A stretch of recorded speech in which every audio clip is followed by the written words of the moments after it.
We're going to use the same vocab for 1-5 and 1-6. So you get a chance to come back and review this in the next class kick as well.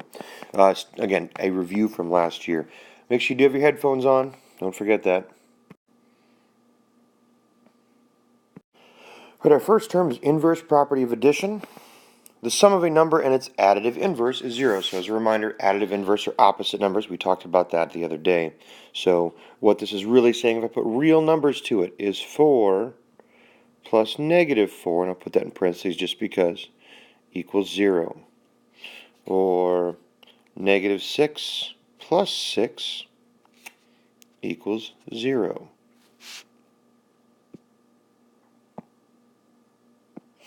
Alrighty, so sum is the result of addition. So if I say the sum of 6 and 2, the sum is 8. Alright, so sum is the result, the answer from addition.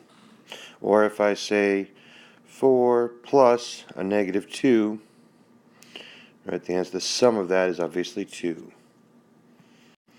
Difference is the result of subtraction. So it's the answer for subtraction.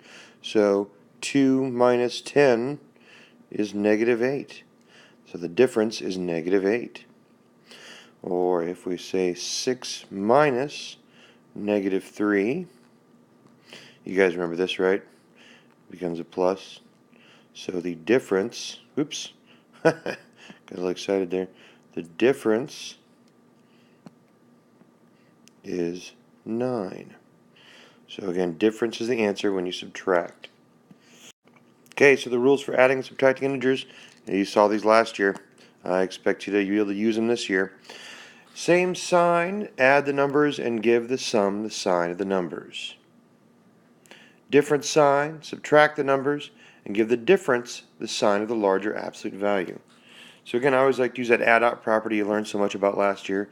So if, again, we have 6 plus 3, right? So we say same sign, it's going to be positive.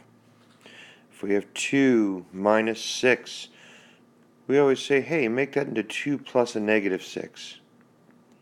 And then obviously they have a different sign, so we can go ahead and subtract them and get a 4. The larger absolute value was that 6, so it becomes a -4. That's the way I like to think about them. So there you go.